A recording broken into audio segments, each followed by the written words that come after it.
Good afternoon and welcome to the last session of our Justice Center Summit on technology-related assistance for individuals with disabilities, or the TRAID program. We have a lot of experts here who can't wait to share their expertise with you. I'm happy to present the technology-related assistance for individuals with disabilities. Melinda Dolezal, the Justice Center's TRAID director, will begin the presentation. Thank you, Melinda.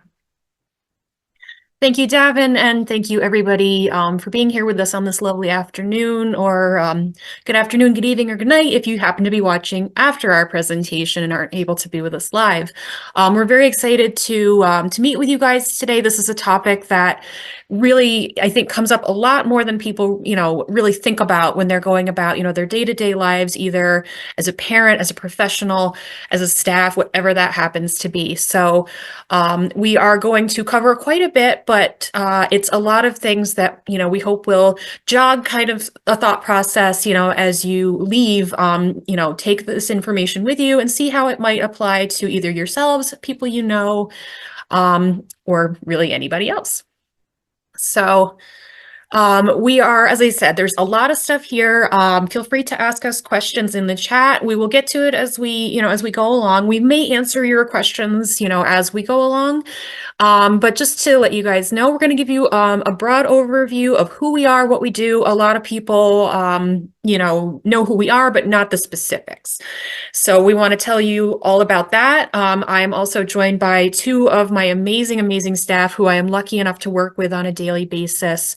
The first is Beth Hyde from our Westchester Institute for Human Development, who's going to talk to us about early intervention, EI, to the Committee on Preschool Special Education. Beth, if you want to say a couple of words about who you are and why we love you so much. Hi, I'm Beth. We're down in Westchester County, just north of New York City. I've been with the TRAID project in different roles for a number of decades now, since the beginning of it. We're very busy when it comes to EI and preschool and assistive tech, and I look forward to sharing some information with you. Excellent. And then you guys get to hear me talk a little bit more in the Beyond High School section. So I actually started out working in the field as a direct support professional. I then became what was known as a Medicaid service coordinator, which now are care managers. So I have seen, firsthand a lot of those challenges that go with leaving high school and what that might look like, going to maybe college, maybe straight to employment, maybe to something completely different. So we'll go over those details a little bit. And then finally, independence and transitioning out of nursing homes. So we're talking about transitioning into something new and exciting. And sometimes just being home and being with your loved ones can be just as important and enriching. So to close us out is April Diffie, who is our fantastic staff up kind of the opposite side of New York, up at the Southern Adirondack Independent Living Organization. Hi, my name is April Diffie, and I'm the TRAID manager, as Melinda said, in kind of upstate New York. We're up in the Adirondacks. I've been with TRAID for going on almost 10 years now, and I am also a certified aging in place specialist. Thank you, April. I'm kind of the baby here. I've been with TRAID since 2018. I have the privilege of working with staff all across New York, and really we work across the country with various states, various agencies to bring in the best practices that we can to help anybody in need of assistive technology gain the resources and knowledge that they may be looking for on this particular topic. So that being said, we do have a poll for you guys. Surprise, there's a quiz. This is an easy one though. We want to know who you guys are. Obviously everybody's kind of out in their bubble wherever you are in New York, or I don't know if you're from Nebraska right now. Maybe you're in Alaska. I'm not sure. Welcome if you are. But could you tell us, where you're coming from as, either a parent, a person with a disability? Are you a school staff? Are you working with VR or maybe employment through Office of People with Developmental Disabilities, OPWDD, health and rehab staff? Are you an OT? Are you a PT? Are you working with people, in a medical setting? Community living staff? Are you a DSP? Are you a direct support professional provider? Are you Are you working in a psychiatric center, and or are you a tech person like us? Do you work with computers? Do you work with software? Obviously we're looking for one answer. If you are multiple, that's fantastic. But we want to know, because then that helps us to know who are we reaching and who can we continue to reach out to in the future to make sure that people aren't just saying we're the best kept secret in New York. So if you could select one from this list, then that does us a huge favor. We also have to report to a lot of people beyond this just to say, here's who we are reaching. We want to reach other people too. So there is no right or wrong answer. You can't fill in and say that you're a rep of video games or you're a rep of Riften or a specific thing. So thank you to all of you. So it looks like most of you are health and rehab staff. So maybe we have a lot of speech language pathologists. Maybe we have a lot of OTs out there, and we love you all. We couldn't do what we do without your input, your expertise, and your passion. We love that, we have some VR people here. That's fantastic. Some community living people, and we even have some technology people. This doesn't always happen. So welcome to all of you, the school staff, parents, and those of you who may use technology. The truth is we all use technology in one way, shape, or form. It might be high tech, or I don't know if you can see my little fashion statements here on my thumbs. These are little fidget spinners. So I actually got these recently. They are magnets and they spin, and they're great for sitting there fidgeting, waiting for something to happen. So we all use technology in this sense, whether it's something on our smartphones that we're using to keep track of things. So what do we do with all of this? These fidget spinners on our thumbs, these gait trainers, these walkers, these AAC, alternative augmentative communication devices. Well, I'm glad you asked. I'm assuming all of you asked enthusiastically wherever you are. So our goal is threefold. We want to promote greater independence in the lives of people of all ages using assistive technology. We're going to say AT a lot. We love acronyms. TRAID is an acronym. Technology-related assistance for individuals with disabilities. Most of our trade centers are acronyms. We got WID and SAIL here. We love our acronyms. We provide this assistive technology through three main routes: education, employment, community living. So basically every component of a person's day-to-day life. And we serve individuals of all ages and disabilities across New York State. We work with people who are coming to New York on vacation and they need something to help them navigate the community. We work with people who maybe they need something temporarily. It doesn't matter if they are, the little guys, birth to 3 through early intervention, all the way up to golden age and beyond. If you were 175, you can come to us and we will answer your questions. And we're going to want to know what you're doing to get to wherever you are. So we do quite a bit with these three areas. But what is AT? It's any item, product, or piece of equipment that can be used to increase, maintain, or improve the functional capabilities of individuals with disabilities. They can be as low tech as a spinning, magnetic ring that goes on your hand or you can play with, or as high tech as an OrCam or an OB robot. An OrCam can fit on your glasses. It can read out a page in front of you, help identify a face in front of you. Or again, maybe even a large print playing card. I borrowed a few from April recently and I need to bring them back.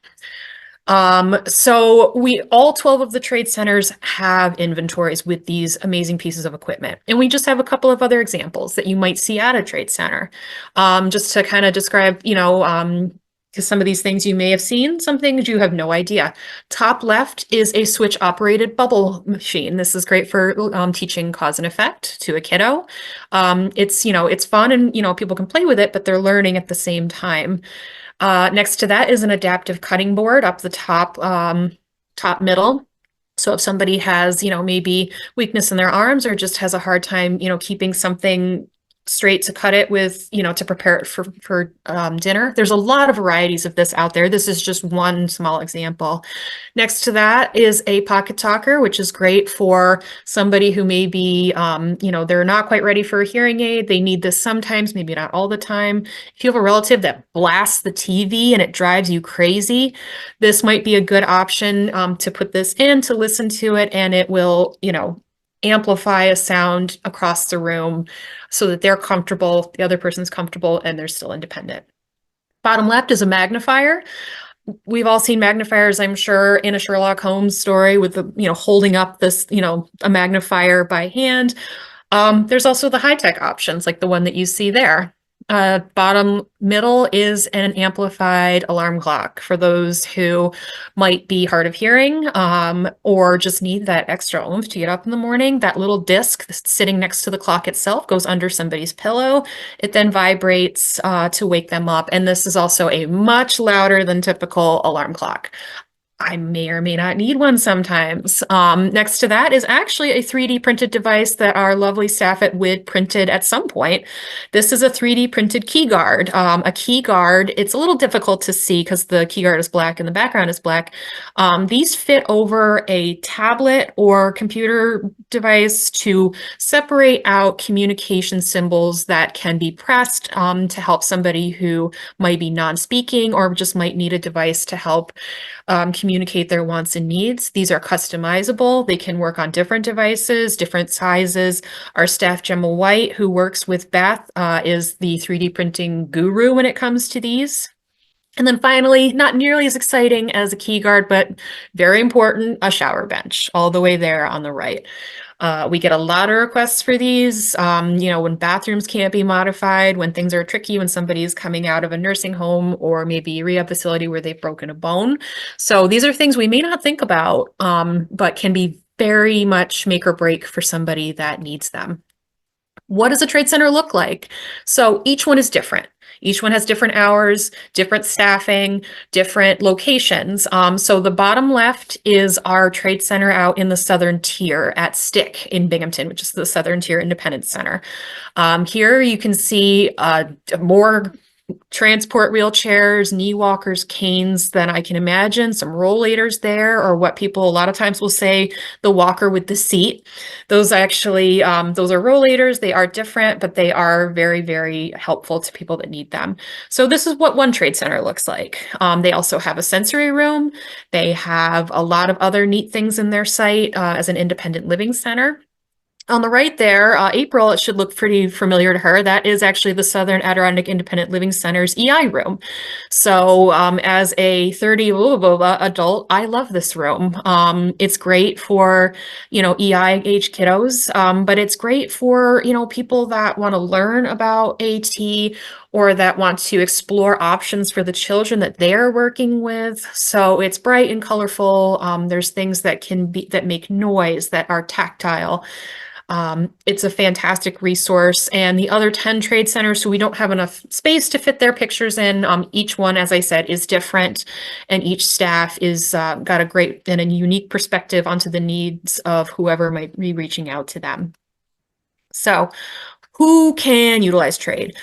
Anybody, but we have the caveat that, we want our equipment to be in the right hands. So if somebody comes to us and, needs maybe an AAC device, we want you to be working with a speech language pathologist or somebody that's going to have the knowledge and background to be able to make sure that this device works the right way for the right person. And if it doesn't, there's always other options out there, but check with your local trade center to see what their policies are.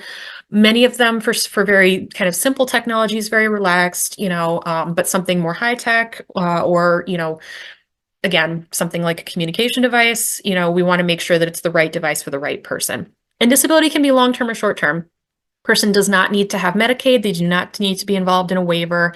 If somebody is interested in that, we can certainly point you in the right direction or provide resources, but it could be as long-term as a communication device for someone who is non-speaking, not to keep, but the disability itself, if it's something that is, potentially something that somebody might have long-term or their whole life, that's not going to stop us from working with you. It's just going to, change how we refer you to things in your network, or as something, a knee scooter while you're healing from a broken bone. So We are very lucky to work with several partners in New York. We are actually a national program, so every state and territory in the country has a trade program or the equivalent. If you're in Guam, there is an AT program there for you. They're fantastic. I just met them the other day. If you are in South Dakota, Paige Hudson is the equivalent of myself out there. Or if you're in Pennsylvania, it's TechOwl. So we are a national program. We are also lucky that we work with early intervention to have extra devices for children aged 0 to 3, access VR for people typically age 14 and up, interested in education and employment, and then finally money follows the person, or equipment for people who may be older. There's not a specific age range, but we want to help people stay out of nursing homes, stay independent in their own homes, and live long, happy, productive, or just relaxing lives. So here is the 12 trade centers on a very purple map. Please feel free to scan that QR code at the bottom or check our website to see which trade center is closest to you. So each county in New York is covered. It's going to be different. If you are way up at the Canadian border, you're going to want to work with either SUNY Plattsburgh or even potentially Sale. They do have staff up there. But SUNY Plattsburgh would be your people. If you are way out west, and I'm saying Chautauqua County, AIM Independent Living Center are your people. So if you have questions that we are not able to answer on a community level, please reach out to them, or feel free to reach out to myself if you contact them and you're not sure best ways to get in touch. So why use TRAID? I'm going to let Beth, when she talks, she has the most perfect way of describing it. But TRAID is a great place to come try it before you buy it. Assistive technology can be expensive, and certain things, can be very customized. So a lot of times people will get something and then realize like, oh, it's not going to work for me. What do I do? You're stuck with it. Then you got to do it all over again. Great short-term accommodation. Not everybody needs technology for their whole lives. Maybe, as I said, an example, somebody's coming into New York, and this did happen recently. We had a lady come to New York City for a conference. She needed a wheelchair and a Hoyer lift. She couldn't bring it from where she was, so we contacted our staff at TechWorks in New York City. They were able to drop it off at her hotel. When she was done, they picked it up, and she was on her way. Or justification for insurance. Insurance takes a long time no matter what a lot of us do. So just to say, we've tried this out, we can prove it works.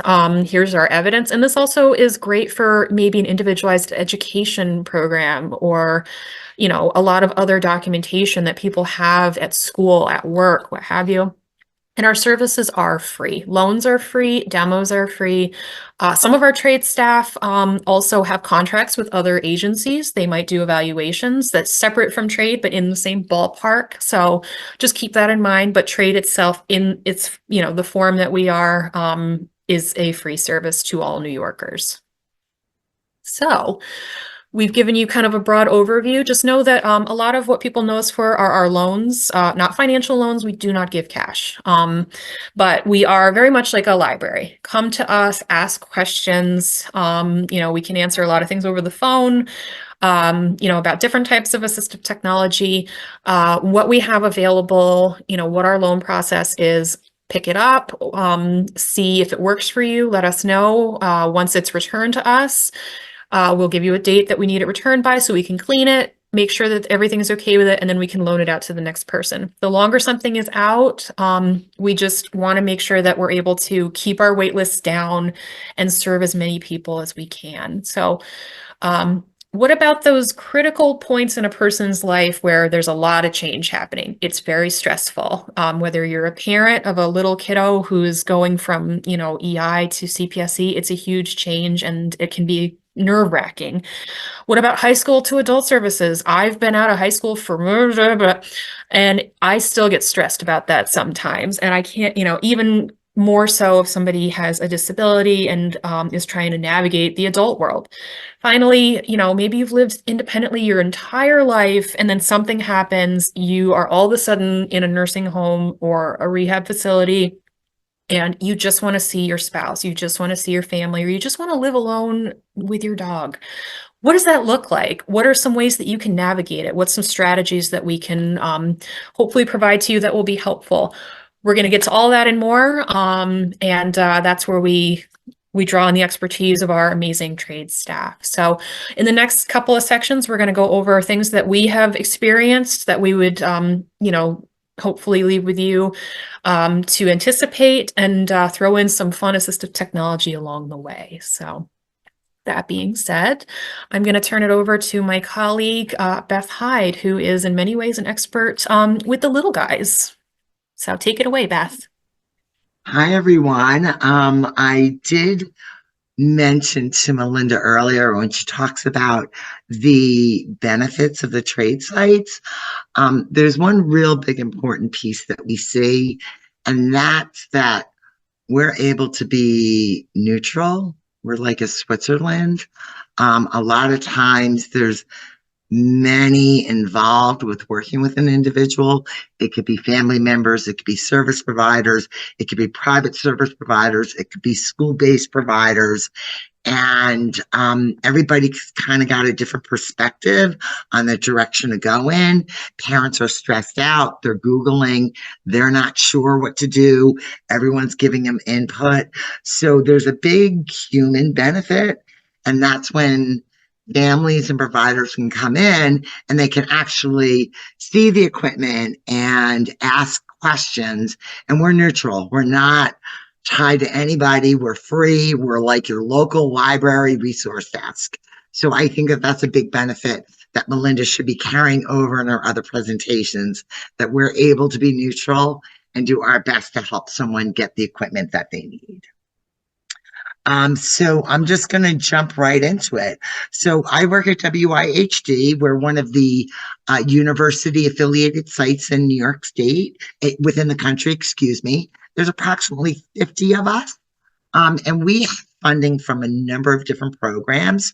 We were one of the original trade sites, and we kind of took the ball and ran and ended up getting some outside funding also. So we are supported by the EIP program at New York State for early intervention, the TRAID project, and Westchester County Department of Health has been phenomenal with supporting preschool children for that 4410 period, which we'll discuss a little bit later. WID itself has purchased some equipment for us. Foundations have been dynamite, along with grants, and we do accept donations from families and manufacturers, and the majority of that equipment is then donated back to those in need in the community. So how WID works, and as Melinda said, each site is a little different because we have a different demographic. Some places are more rural, more urban. What is the focus of that region? So each trade site kind of has a little bit of a different focus. Down in Westchester, just north of the city, and also Putnam and Dutchess, early intervention and preschool services are very much in demand, and a lot of children are receiving services. So how our loan program works is the team that is working with the child in early intervention, may it be that they're getting in-home services or services at a program, they're going to kind of figure out what the child needs. Then the therapist will reach out. It's usually the OT or the PT. Under EI, most kids are starting out with seating and positioning devices because we need to get them appropriately seated and or standing for their other therapies to be successful. So once we identify what the HE is going to be, then they fill out a digital online form and we schedule a pickup with the device. Once that all of those pieces can come together within a week, and it does not matter to us if it's mom, grandma, or the next door neighbor that's coming to assist with picking up the device, but the loan will go through the provider on behalf of the child.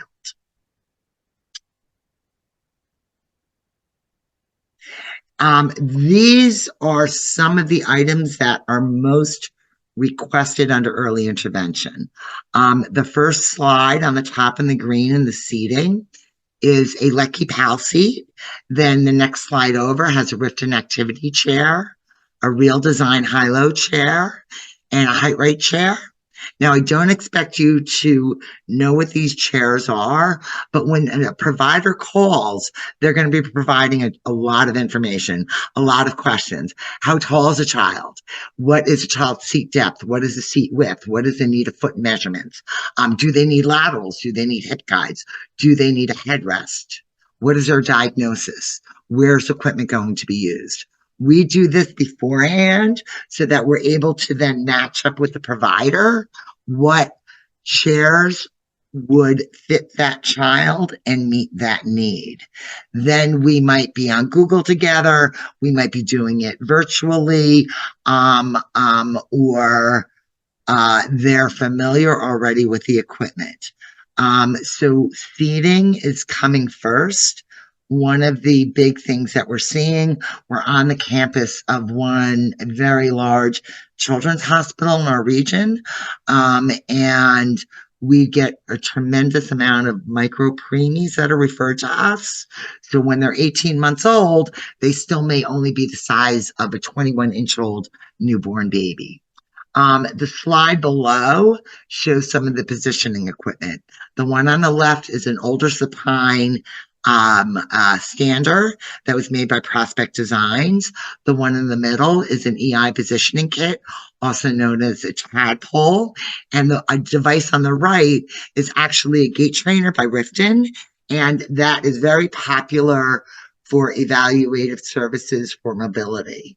Now, if I can take a step back to the standards, when we're talking about weight bearing, there's so many developmental milestones a child reaches by standing, right? We're working on bone density. We're working on the improvement of the GI function. They're seeing their environment in a totally different way. So that's a supine stander. That is designed for a child who does not have head control and needs to be leaning backwards. A good way to remember that is if you take the letter U out of supine, the child is leaning on their spine. We also loan out prone standers, and that's for a child who has got the good head control, and the tray is going to be sitting in the front, and they would be leaning forward.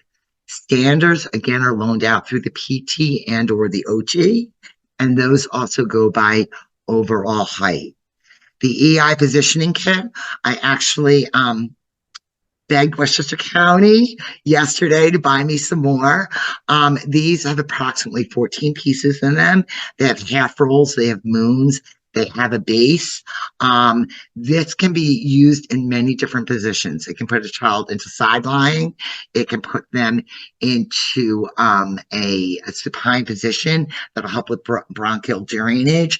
They can be getting some tummy time where they're reaching and touching. So these are very much in demand and a 3 to 6 month lead time on ordering. The gait trainer on the right, when we buy equipment, especially for our little guys, we buy it with all the bells and whistles.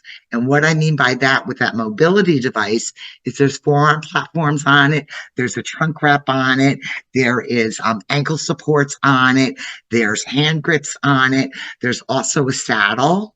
This can be used in both an anterior or posterior position. And I don't expect you all to know what this means, but the posterior part, the bar would be behind you in a walker, and the anterior, the bar would be in front of you. But this allows the service provider to do an evaluation should the child be in an anterior or posterior. What type of supports are the child going to need? Should it be two-wheel? Do they need swivels? Do they need an auditory click? So these mini gait trainers are very popular in helping the child build the skills to become an independent walker. And as their skills develop, they will strip down the pieces that the child no longer needs. For example, there is a saddle on it. And just like you and I, we may not want to work out and exercise. A child, a lot of times with the saddle, would prefer to sit versus working on walking. Now, this under early intervention, alternative and augmentative communication, or AAC, is actually a term that causes fear in many providers and in school districts when a child is nonverbal. There is right now, in our region, the EI speech providers are primarily recent grads, and they don't feel that they have that level of expertise, and they spend a lot of time with us, and that they do know more than they think they do. So we work with them on building up their skills and their confidence, because the providers who are working with the child in their home or in their program know the child best and how to connect with them. So in saying that, the top left are 3 talking bricks. Those are one message devices. They can be connected together magnetically. They could be mounted to a wall. The next device in the center is an iTalk 2, and that's also a 2-message device where you're going to record directly on it. That one does have caps that you can pull off, and you can put the photograph or the symbol directly on there. Then the 2 devices that are in the right column are Quick Talk or Feather Touches, and they have 5 levels on each of them.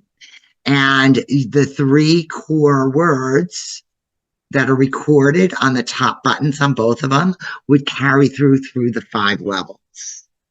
The device that's on the bottom left is a Logan Proxpad, which was actually invented by a father in Connecticut when he could not find on the market what would best meet his son's needs. What's great about this device is that they worked with the American Printing House for the Blind and used their tactile tangible cards. So on that tangible card, they have the actual object, and then they can put the symbol or even a photograph. And the recording for the communication is directly within the device. You don't even, so the individual, when they're beginning to learn to communicate, they're actually able to either put the card directly on the pad and get the voice output, or it can be in proximity mode. So if it's anywhere near them, they're going to hear ball or toothbrush, whatever it is that they're working on. The next device next to it is a 4-compartment with speech. And again, we're talking about our little guys that, or even some of our older guys, they're at the beginning level of communication. That 4-compartment with speech is for those also that are working on understanding that the photograph or the symbol of that green apple means apple, that's what they're requesting. So with this device, we can actually put the tangible, the symbol, and a photograph. Rubber cement should be your best friend. And then pair it with the sound, the voice output, so that the child is getting full access to what we can provide to help them in their growth on their communicative skills.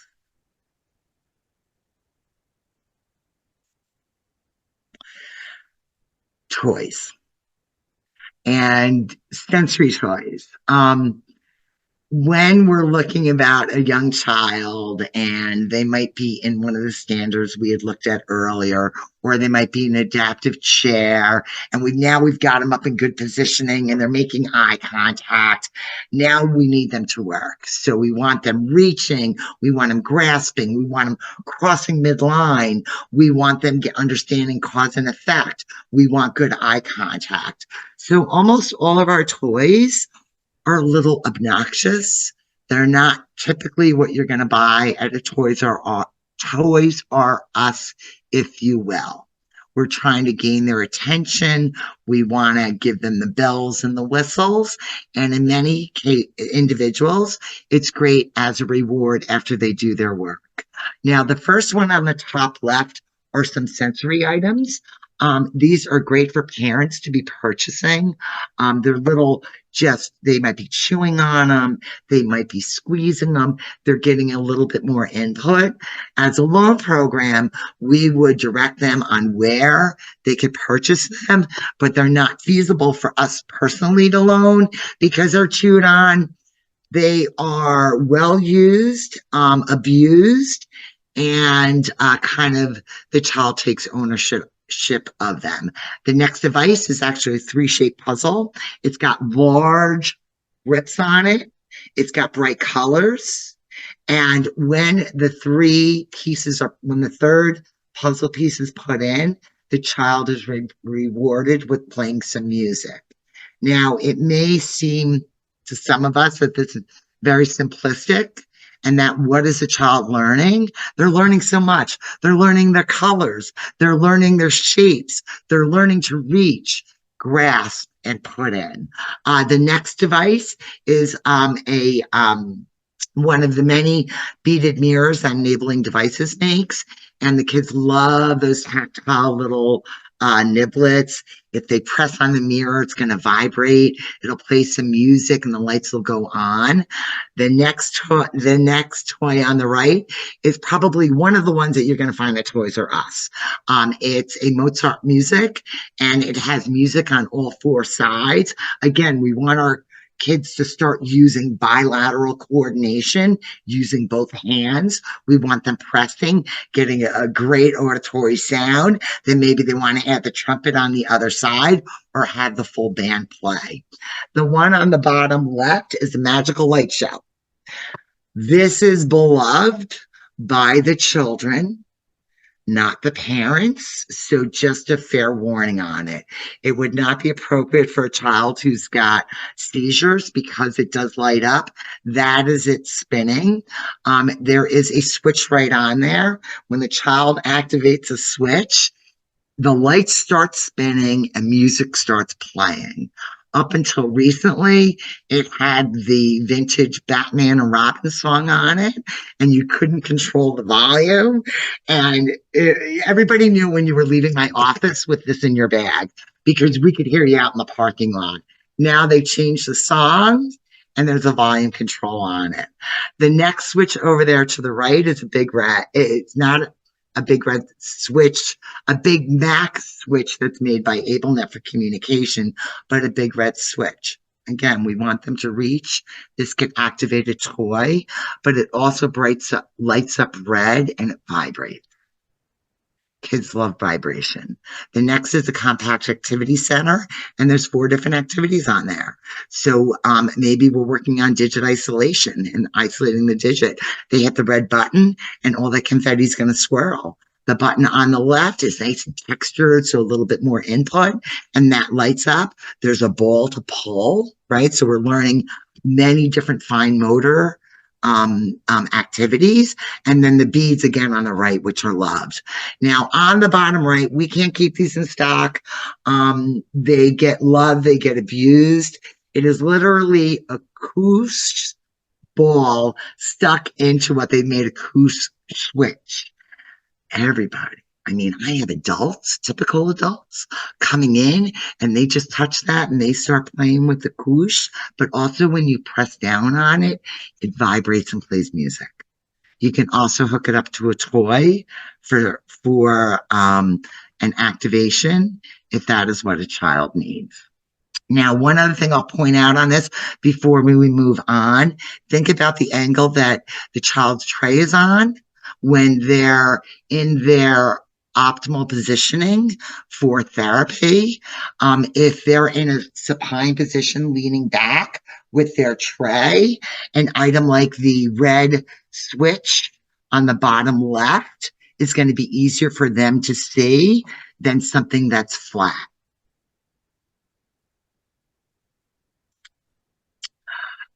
Okay, so now we're going into CPSC. Early intervention is 0 to 2 or 0 to 3, depending upon the lingo of the month or the year or the region. But once we leave early intervention, now we're no longer a family-directed program. We're now going into an educationally based program. So a big item that is needed for many families under preschool, because the children are growing, they no longer can fit in the tub in the sink in the kitchen, is a bath chair. They're slippery, they've got soap on them, and they have water. This chair, the Otter, which is a very similar copy to the Riften bath chair, we can actually spread out those legs so the butt is directly on the bottom of the tub. It's got trunk straps or leg straps, and it's got the head wings. And then also the seat plate and the back plate are angle adjustable. This is really important for families because it's a giant safety concern as their little one grows. Another popular use of these, where I'm always asking people to buy for us, is it's great to go to the beach, take them to the ocean, put this down by the waves, put them out in the little plastic pool that you're buying in the backyard. Let them experience it. Put them in a sandbox. Great support. It's mesh. It's washable. Now, when we get into learning, cognition, and development, again, now we're talking about most of our kids are moving into a center-based program to be supported. Now we're supposed to sit, right? We need to sit and learn. So the first one is a Move and Sit Junior. So what that does is it's got not niblets on it. It's got air in it. You can put the wedge either on a chair or on the floor. It gives them a little bit of input, and we can actually wiggle in our seats and still be focused on what we're working on. The ball, the item to the right is an alert seat, and that's dynamic stable sitting. And that is out of a company out of Jersey, actually. And that base will hold 200 pounds. And that antimicrobial piece on the outside is actually hiding a standard therapy ball. So you can raise the pressure that's in the ball either to harder or to softer. So when you think about this, and we've got our kids that may have some sensory issues, and now they got to sit still all day, but they need to move, they're able to stay in their chair seated and get a little bit of input. We all know as adults, we should be sitting on a therapy ball at our desk, and we'd all be working on our core strengthening.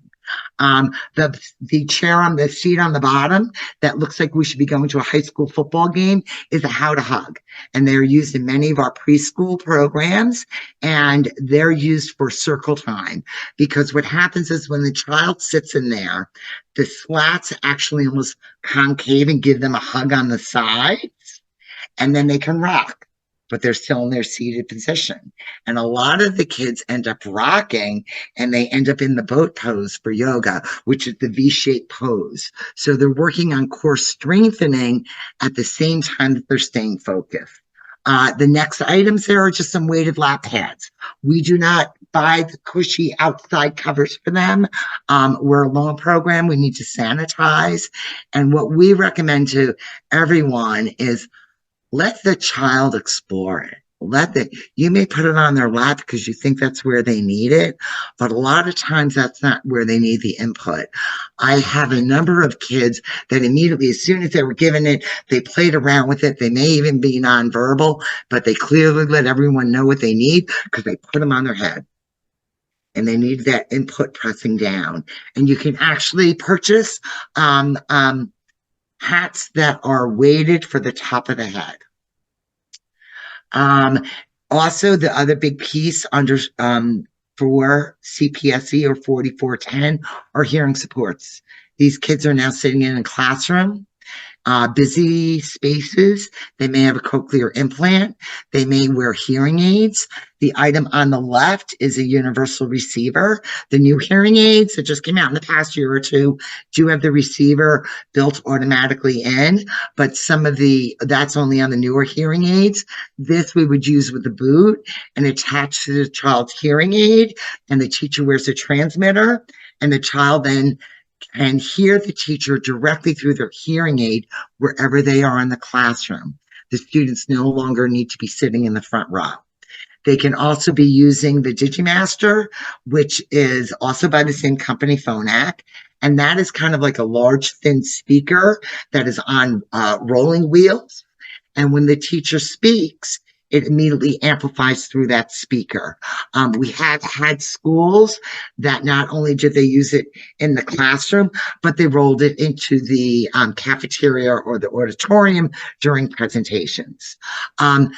Visual. There's I did recently in the last couple of years or a year ago, Miss Melinda would know better. I did poll my 3 county assistant commissioners for early intervention and preschool special education. We are also one of the Commission for the Blind loan programs for adults and college students. And I was getting it from that end, hearing that there is a large illiteracy in individuals who are blind at numbers they've never seen before. And at the same time, when I polled my 3 counties, when I was getting ready to do a purchase and inquired what type of kids are being referred and what are your needs and who do you see going into preschool, they all 3 counties separately reported that they're seeing kids with more complex needs, greater physical abnormalities. They're seeing kids who are being born with cortical visual impairment, blind, and without eyeballs. And that was kind of a surprise to hear in our region.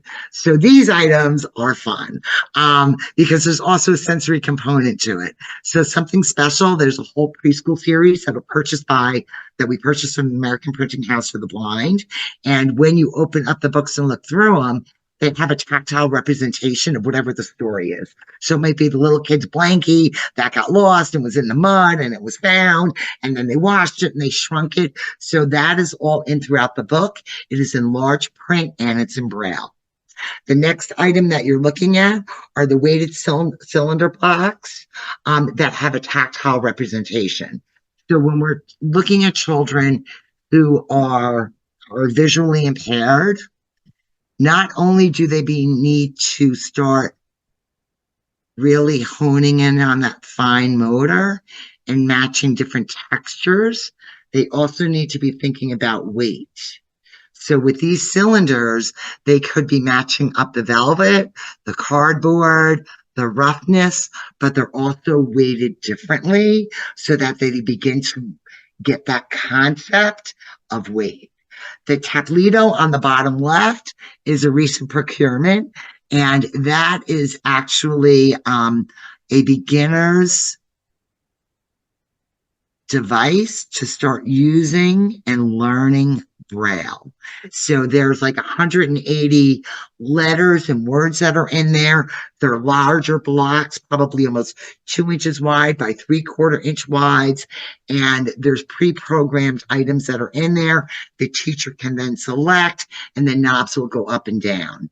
The next item is the Braille Buzz, and that's in the yellow background. That may seem a little bizarre, but an adult who is blind and has learned Braille, this keyboard on the bottom, those 6 keys, is a Perkins keyboard. And that is what they learn to type on, not the QWERTY that we know. Maybe adults who have an acquired vision loss, they may be using a standard QWERTY keyboard, but not for our youngest people. They learn Perkins. And then the little tiny buttons on the back side there are actually what adults use, where all the pins come up and down, where they read Braille. And it is absolutely amazing to watch an adult who has learned Braille use one of these devices.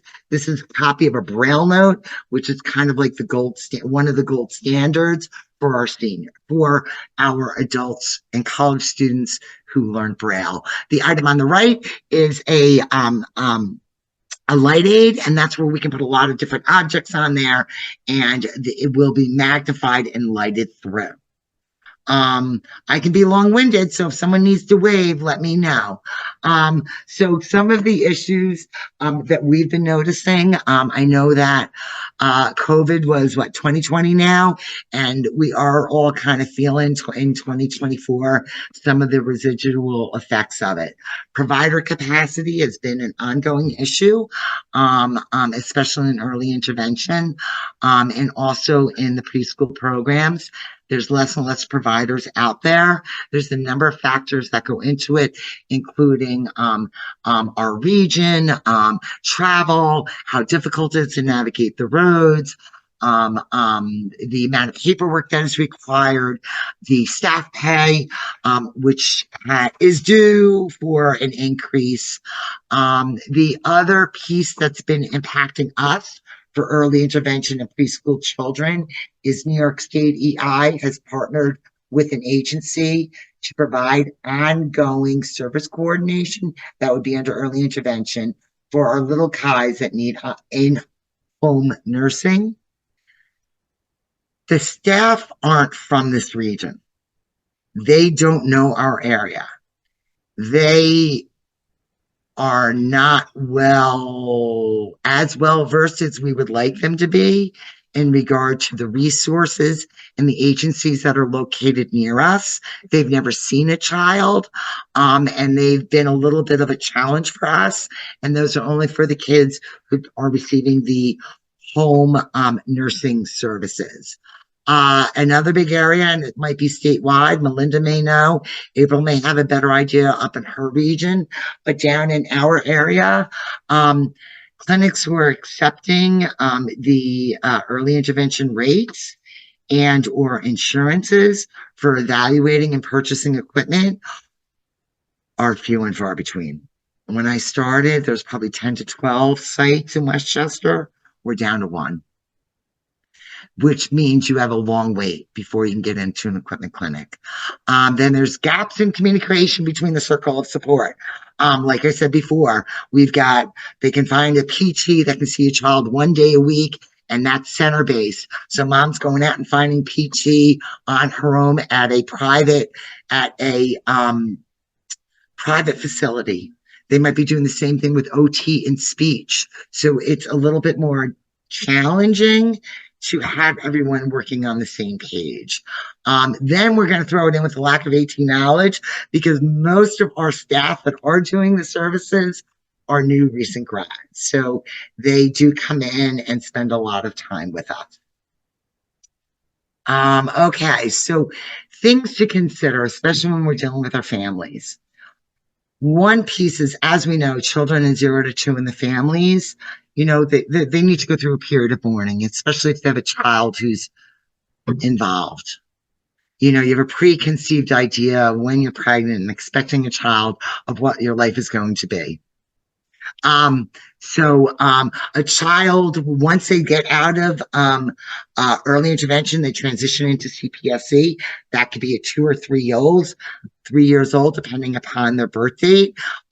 They will no longer have an ongoing service coordinator. And that, they realized, is a kind of a big deal, because they didn't realize that somebody was holding their hand, and now they're the service coordinator. They are the ones.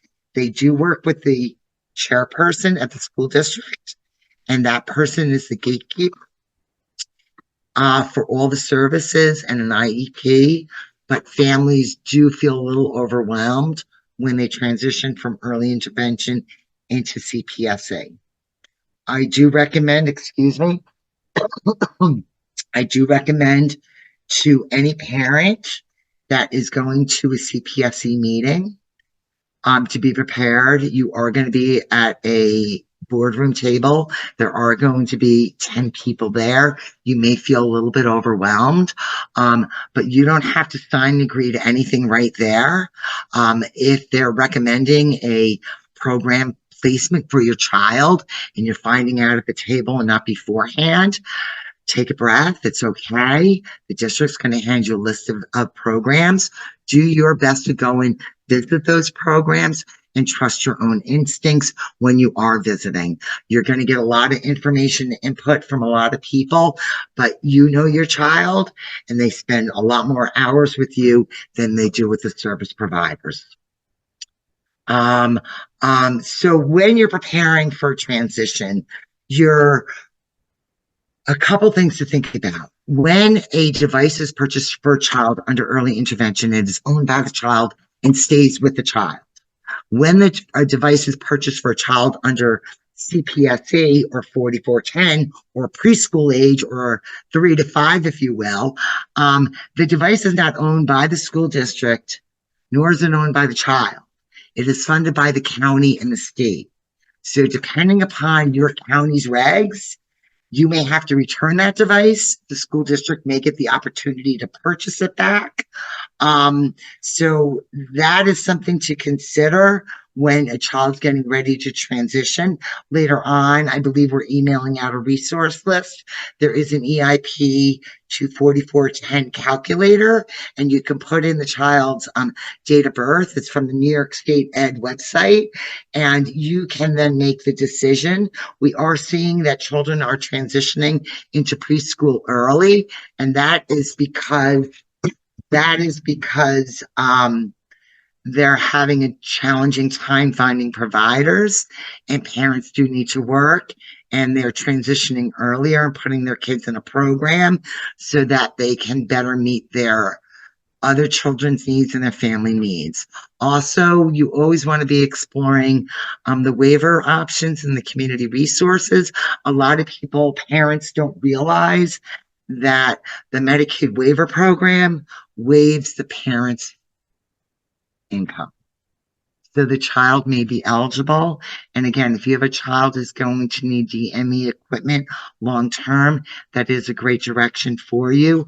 Insurance funding is getting more and more challenging, and they do have a standard rule of about 5 to 7 years between when they will purchase. Here. So this is a little girl named Reagan, and she had borrowed a supine stander. She had finally, the family had already been through an equipment clinic, waited about a year to get her equipment, returned the supine stander that she had on the way to pick up the equipment. When she got to the equipment clinic, the wrong stander was ordered and received, and they ended up borrowing the brand new EI standard we got through TRAID, and they emailed immediately the next morning and called and said that she absolutely loved it, and the first standard that she had been in and did not complain and ate her breakfast in. So I believe that is the end of Beth. Thank you for that cut-in. Thank you so much, Beth. And there was some great comments from people who may have experienced some of these concerns. If there's anything that resonates with you and you want additional information on, please reach out to us at TRAID, whichever your local trade center is, for any additional questions that you may have. So a lot of what Beth mentioned is going to actually kind of resonate in the next couple of sections as well. Concerns that people may experience when they're going through these transition points. So I'm going to jump in and take us, from maybe a child that's been in early intervention CPSC to now they're maybe around 14, 15, and they're experiencing, what do I do now? So high school, for those of us that remember high school and weren't too traumatized, it's a heck of a difficult time. High school, students can remain in up to age 22. It's a new change. There's new regulations that have come out very recently. But the one thing to remember with any, individual, whether it's somebody that's in high school, whether they're in CPSC, EI, whatever it happens to be, their need for assistive technology is going to be tied to their documentation, whether it is an individualized education program, an IEP, an IPE, if you are going beyond high school into Access VR, or even a waiver should you be in the home and community-based services waiver. So keep this in your mind if you are exploring assistive technology. An IEP team must consider whether AT is going to benefit the student, and it's something that you should address every meeting. It's not a one and done. It's not, we talked about it when Johnny was 14. He doesn't need it now that he's 18, blah, blah, blah.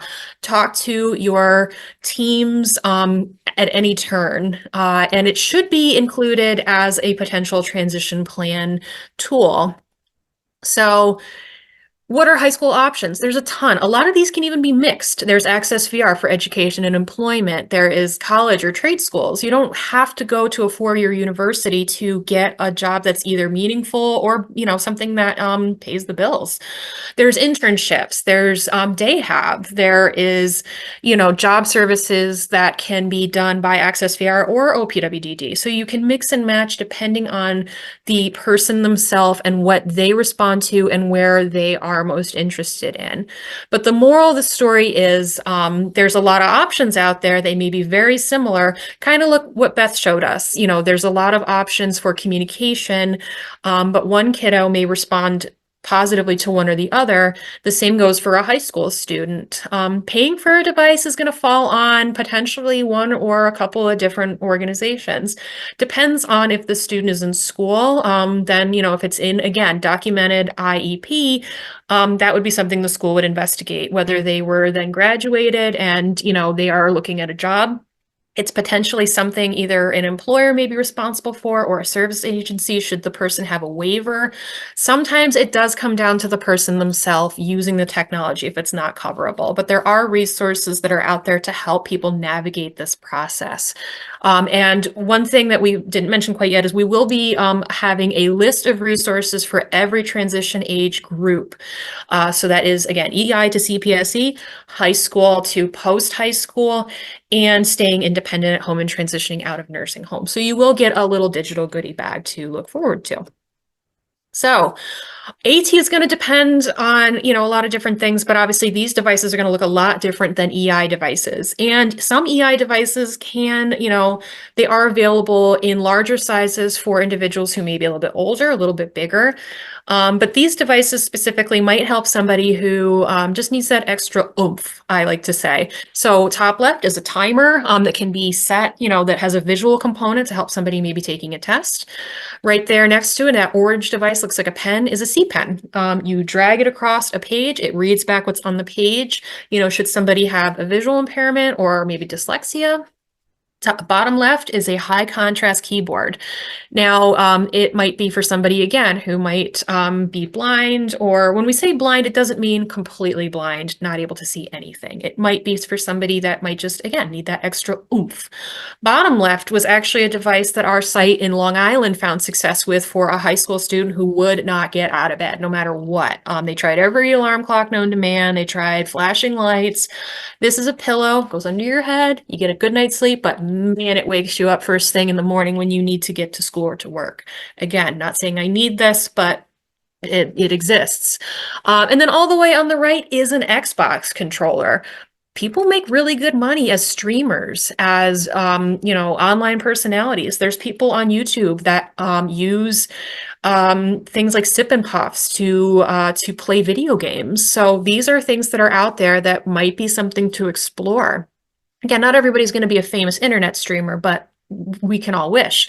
And within this category, just like with EI and CPSE, you have a lot of options for maybe a similar need. These are all mice. They all do what a mouse is going to do, whether it's a chin mouse all the way on the left or a vertical mouse all the way on the right on the bottom. Vertical mouse is going to help you with concerns with carpal tunnel. It's more ergonomic, but the ones that have those bright and colorful buttons are switch mice. They might be for your feet, like that one top in the middle, foot mouse that can be programmed to have different clicks and different cursors, but maybe that person doesn't have use of their arms or low dexterity. Pen mice, trackball mice. When you come to a trade center or any program that has technology, explore these options for your child, your student, whoever it is. And then even beyond, you know, let's say this person has left school or maybe they want to work outside. There are devices that are more ergonomic, but all the way on the left is a device to help somebody plant seeds who might not be able to bend down. Maybe they have a bad back. Maybe they have limited mobility. A broom is a broom is a broom, but not when it has a kink in it like that for somebody, again, who needs something more ergonomic. Wheelchairs aren't just to get you to and from the grocery store back to your car. They can go off-road sometimes. Sometimes they can be used for recreation outdoors, just like this one. And then bottom right, some of you may have this in your garage right now. This is a magnetic bowl to keep nuts, bolts, and anything metal from rolling out and never being seen again. Might be great for somebody that has, you know, drops things or, you know, just needs that extra what oomph. So even with devices that we find in our everyday homes, sometimes you just need, again, I assume you all just screamed oomph wherever you are. There are devices that can be fabricated to make them easier to handle, easier to manipulate. All the way on the left, those are grips on mallets, yard trimmers, for somebody that needs an extra grip on it. Pencils, there's a bajillion grip aids out there. You've probably used them at some point. So if somebody has limited strength in their hand or just has, that extra need, key holders, the dustpan and the broom, something that you would get maybe at Walmart, but you can still purchase these forearm, loops so that somebody can continue to hold on to this and be stable and either get something done at work or at home. So options that, again, whether or not you think you use assistive technology, it can benefit us all. So some challenges. I know we just went through a lot of things all at once, so feel free to digest this maybe in a recording afterwards, but know when to start planning and applying for services. As a former MSc, I can't tell you how many people didn't start thinking about transition until their student was 21 or they were 18 and the school really was nudging them out the door. Start planning early. Things can change and we will get to that, but there are delays in applications for services. People sometimes think, oh, I've got time. Start thinking, sooner rather than later. And teams don't always consider assistive technology. Just like what Beth said, teams don't know a lot what's out there. They don't consider things because, oh, well, we talked about it when he was 15. It's not something we need to talk about anymore. Recently, OSERS, the Office of Special Education, released guidance documents, some myths and facts about assistive technology in school settings that will be coming to you in a link in your digital goodie bag. So again, these are things that apply to, people in every stage of transition. So when you're preparing for transition or looking at it, whether that is student is turning 18 or they're turning 22, ready to leave, work with your school staff and care managers, not care coordinators, for a smooth transition. If there are conflicts and you think that you're not being heard, there are, resources in New York that can help with mediation, that can help with, communication breakdowns. I say start discussing 3 years in advance. It's not going to look like that for everybody, but the moral is don't look at it 3 months from graduation. Look at, what is the student interested in? Take a person-centered approach. Access VR is a great option for some people. It has an application process where an IPE is put into place, but it can take some time, and assistive technology can be covered by either Access VR or OPWDD. But it is a process. It's not a simple process. It does take financial, resources into consideration for Access VR.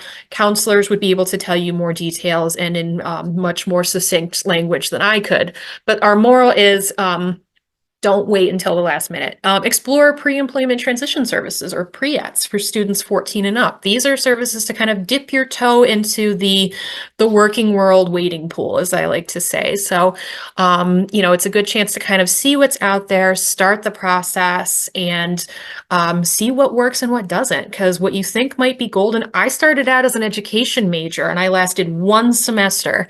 So everybody might, be different, but we're all in the same boat.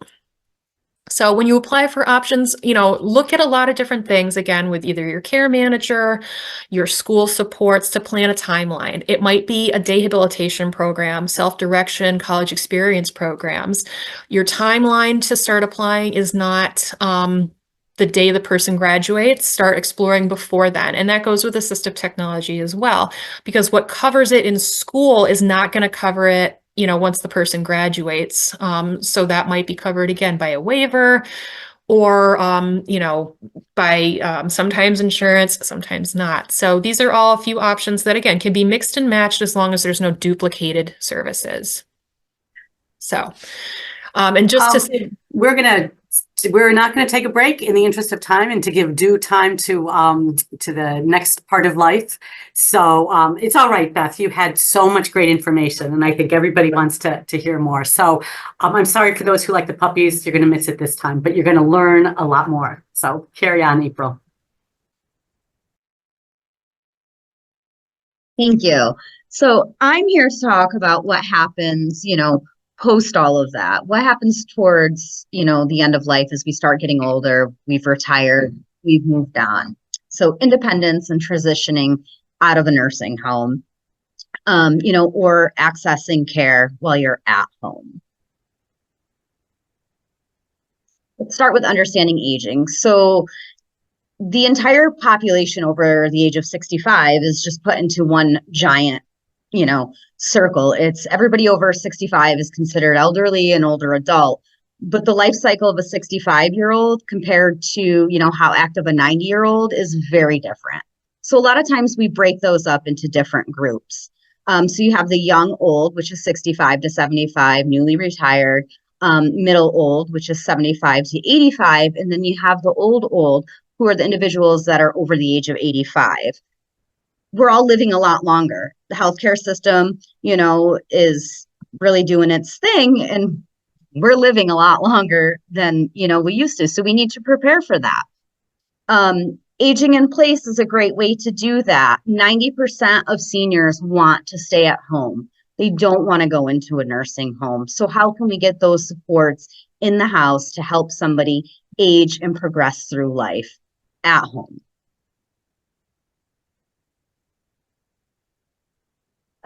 Things to help maintaining independence. So we also have assistive technology for the elderly, wheelchairs, rollators, different mobility devices. There's Hoyer lifts and sit to stands, small portable ramps. Someone's got to get into a house. They've got 1 or 2 steps. They can't maneuver the steps. You put a ramp on the house and now they can get in and out. Shower chairs, commodes, things to help prevent slips and falls.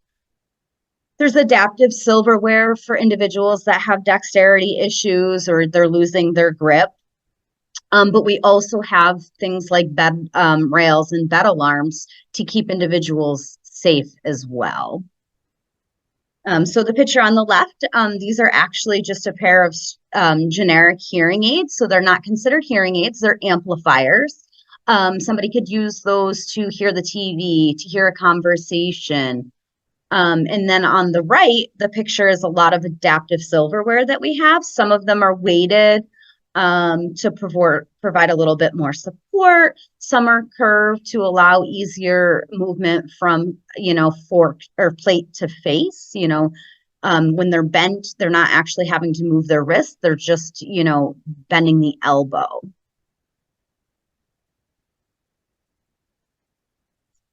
Some more devices that can, assist with helping to stay independent in the community. So the picture on the far left, this just adjusts your bed. So as opposed to laying flat, you can put this device underneath. It does work by a remote and it will raise the head of the bed so someone can go from a lying position to a sitting position without having to get a whole electric bed.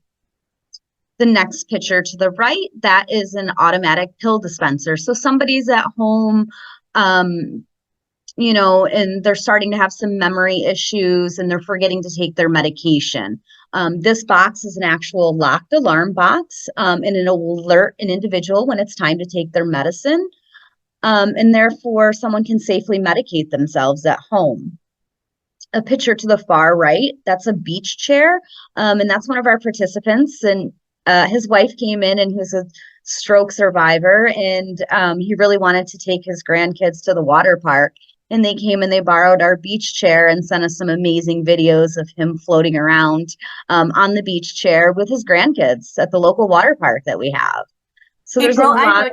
I have a quick question for you. Sure. Someone wanted to know, they said that they currently refer patients to speech, PT, OT, or orthotics for some of these things. Do you recommend that they come to you first or continue to go through, PT, OT, and orthotics for these devices? You can definitely go through PT first, but again, if you're looking for a quick result, if it's something we have, we can get it quicker, than the weight of the PT or the OT. And again, it's a wonderful try before you buy. Right. You can just go to any trade center, right? Yeah. Try something out, make sure it's going to work before the insurance gets involved to make that purchase. Because once that purchase happens, a lot of times it's only once every 5 years. So if you're just, trying something out and it doesn't work and insurance has purchased it, now you've got nothing for the next 5 years. Right. So it's Right. definitely, the try before you buy. Bottom left, we have some adaptable golf clubs to use out on the golf course. Middle picture, the sneaker, that's actually elastic shoelaces. So if someone's having a hard time tying their shoes, you can just slip your foot right in and the laces are already tied in elastic. That last picture there on the right is in a strong arm. That is actually an adaptive fishing pole holder. So it will support and hold the fishing pole so someone is still able to fish. So lots of fun products and, pieces of equipment as well. So what are some challenges as we age? The same. It's not knowing what resources are available for transitioning out of a nursing home or staying independent. There's definitely waiver programs that can help out.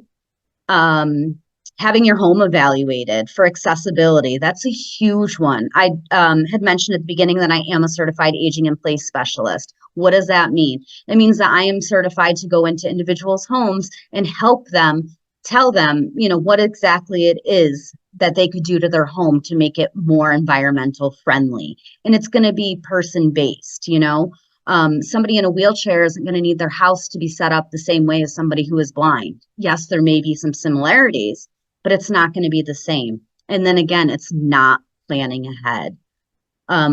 Once we hit that retirement age, we really need to start planning on post-retirement because it does, just catch up and emergencies happen.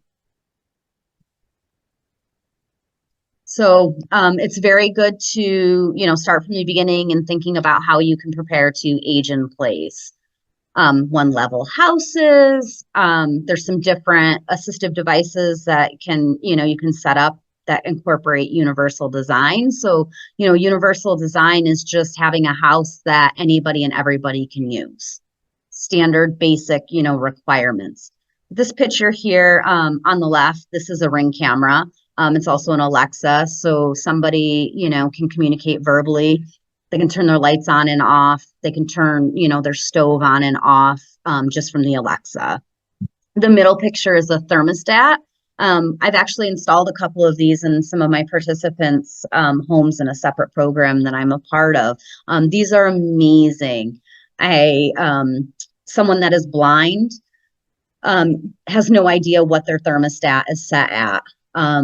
They hook it up to one of these thermostats and they can just ask, what is the temperature in here? Set the temperature, to such and such, turn the AC on. So someone who's blind now has control of the temperature in their own home. The picture on the right, these are just some adaptive equipment for in the bathroom. You can see it's got a raised toilet seat, so it's going to raise up the height of a regular toilet. You've got a tub transfer bench in that picture, so that would help somebody to avoid stepping over the side of the tub. They can actually sit on the outside of the tub and then lift their legs over and scooch in. There's also a handrail in that picture, which, attaches to the side of the tub, so someone can hold on to that as they're stepping into their tub.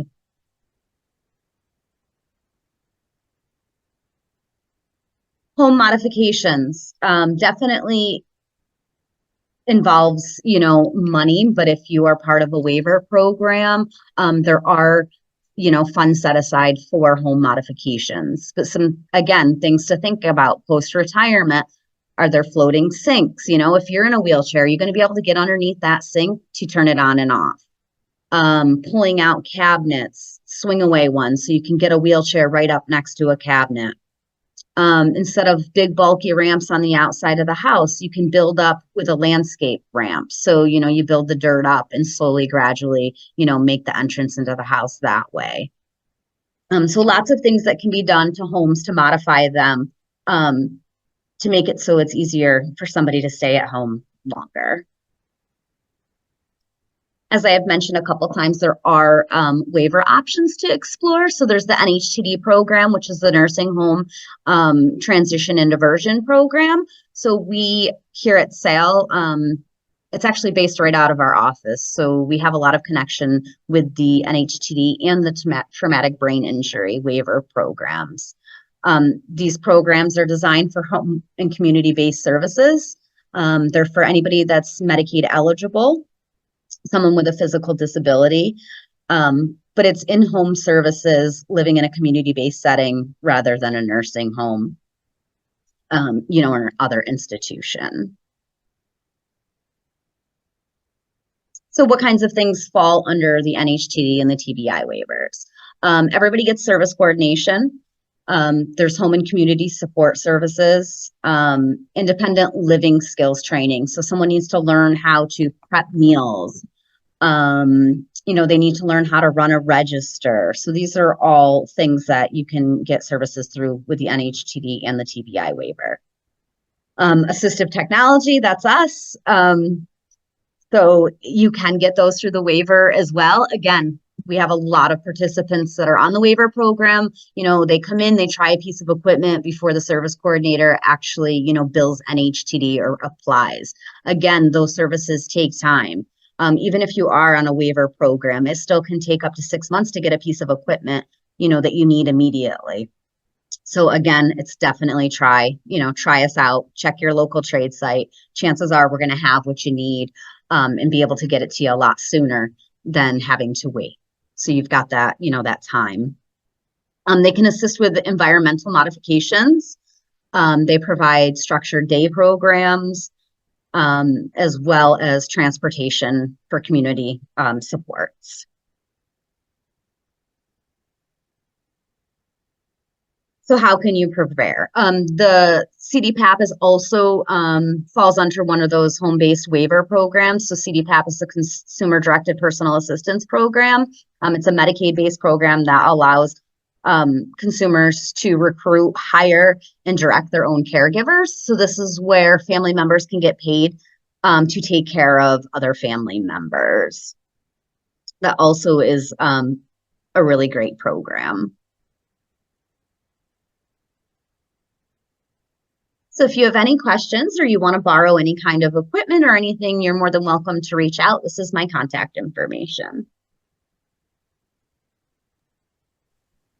Thank you, April. I think, like you said, it's a lot of not knowing what's out there. The great thing about SAIL and a lot of the other trade centers is that a lot of them are independent living centers. It's one-stop shopping for questions related to services, benefits, and community, outreach opportunities. So I'm just going to bring us home and wrap everything up. Hopefully it's nice weather wherever you guys are. So really, we want you guys to leave with the following, core what have you. So planning ahead and communication is key. Whether you are, looking for services for your 2-year-old kiddo, to see what's out there for AT, it's exploring what waiver is going to work best for them. Am I getting along with my coordinator? What, is available to me, to look at assistive technology, or say maybe even AT, I don't want to say this, isn't for that person. Focus on person-centered planning. We say this all the time, across the field, whether you're a direct support professional, you're a trade staff or whatever. We don't want to just say one size fits all. Anyone can contact a trade center. It could be the person receiving services, a parent, a therapist, a teacher. But we just want you guys to know that, AT is a tool. It is not the end all be all. We are not, we are a team member for somebody interested to work alongside your EI team, to work alongside your school team, to work alongside your employment team, to work alongside your transition team. So we are here to, help point you in the right direction. If it's something that we don't do, we do not provide financial assistance, and we do not provide sales of devices. Not every trade center can do evaluations, but we all do loan devices. Like as we've said, a library, we can demonstrate several different options. So we don't want to just say, here you go, you're done. Maybe there is only 1 or 2 things that are appropriate for somebody, but we want somebody to have an informed choice that is person-centered and incorporates the whole team, because we want all the perspectives and as much feedback as possible. And things will not always go the way you plan. You can get your oil changed, your car tuned up, and you will still hit a pothole and get a flat. So when the plan fails, if it does fail, know your advocacy associations. There's a ton of great ones in New York. There is the Statewide Senior Action Council. There is the Self-Advocacy Association of New York State, SANES. There's Parent to Parent. There are mediation mediation, like CEQA, which I did have the acronym. Again, we love our acronyms. CEQA, Special Education Quality Assurance. And if one of those doesn't work, you know, we can try and point you in the right direction. And for anything AT, training on things like the Americans with Disabilities Act, paying for your AT, navigating the uncertain waters of assistive technology in general, we can help. Whether it is something that our staff in your region might be extremely comfortable with, or maybe we have a staff in another region that's an expert, we can connect you. So keep us in the back of your mind as a tool in your resource toolbox and let us know what we can do to help. So this is me. I oversee all 12 of the trade centers and all of the staff that we're lucky enough to work with within them. So if you have questions or if you reach out and somebody doesn't get back to you in a day or two, please be patient. Our staff are very hard workers who are out and about in the field quite a bit. They are at conferences, they are doing trainings, they are doing deliveries. You know, during COVID, we had staff doing demos in parking lots, which we're not doing anymore. We don't want to do that with our staff. So be patient. We do our best to get back to you quickly, but if you do have questions, feel free to reach out to myself. And just to sum it up, you know, if you have stuff that you're seeing in your community that you're not sure about or want to or need to report abuse and neglect, here's the number for the Justice Center. I actually started out in our call center, so you may have talked to me at some point reporting an incident. You know, information referral, our individual family support unit, and any other questions that you might have. Fun fact, my phone number is 1 digit off from the General Justice Center phone number, so you may not even be trying to reach me and you might. So just keep an eye on those 02s and zeros at that last number. So thank you, everyone. Thank you. That, you know, we hope that you learned something, and we hope that you get to enjoy the rest of your day. And you will get a copy of the PowerPoint presentation, so don't worry about it. And if you want to volunteer at a trade center, go to our website and you'll get the contact information, and I'm sure they will. Advisory council, and we would love to hear from you, especially if you use assistive technology. We get better because of what you are out there experiencing in your community. So let me know if you want to join. Coolest advisory council in the land. All right. Thanks, everyone. Have a nice evening.